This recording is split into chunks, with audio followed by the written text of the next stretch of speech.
Affronter l'inflation, Mme Baker admet que c'est une gymnastique quotidienne, mère d'une famille de 11 enfants. C'est énormément de gestion.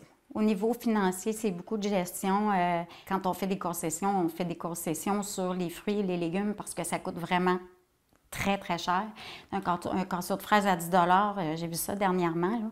On y pense à 2 fois avant d'acheter des fraises, là. Elle et son conjoint travaillent, mais faire l'épicerie, c'est magasiner les spéciaux, c'est faire des sacrifices, faire des choix. On achète uniquement en rabais. On fait beaucoup de voyageage, on fait plusieurs épiceries, mais dans un délai, pas dans un délai, mais dans un rayon pas trop éloigné, parce que c'est pas mieux. Si tu épargnes 1 ou 2 $ sur un article puis que tu vas le chercher trop loin, bien, ça te coûte cher d'essence. En septembre, les coûts des aliments achetés en magasin ont affiché une hausse d'une année à l'autre de 11,4 %, la plus marquée depuis août 1981. Durant cette période, c'est 14,8 % d'augmentation pour la boulangerie. Des hausses aussi marquées pour les légumes frais, les produits laitiers et la viande. En 2017, on faisait une épicerie qui tournait autour de 500 $ pour la famille complète.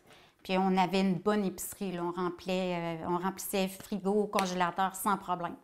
Aujourd'hui, avec les prix qu'on a présentement, je vous dirais que ça tourne entre 700 et 800 $ par semaine, dépendamment de ce que j'ai acheté. Malgré une hausse de 6,9 % en septembre, l'indice des prix à la consommation connaît un ralentissement pour un 3e mois consécutif.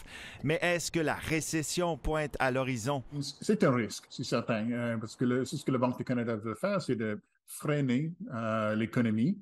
Et il y a un risque qu'elle aille trop loin et qu'on arrête complètement. Mme Baker s'estime chanceuse de réussir à bien s'alimenter au quotidien. Mais quand? Quand cette flambée des prix cessera-t-elle? C'est normal de travailler et d'être capable de se payer des loisirs, de se gâter raisonnablement, on s'entend, mais ça va être de moins en moins possible. Qu'est-ce qu'on va faire? On va juste travailler pour payer l'épicerie? Il y en a beaucoup qui c'est déjà comme ça. Sébastien Dubois, TVA Nouvelles, Lévis.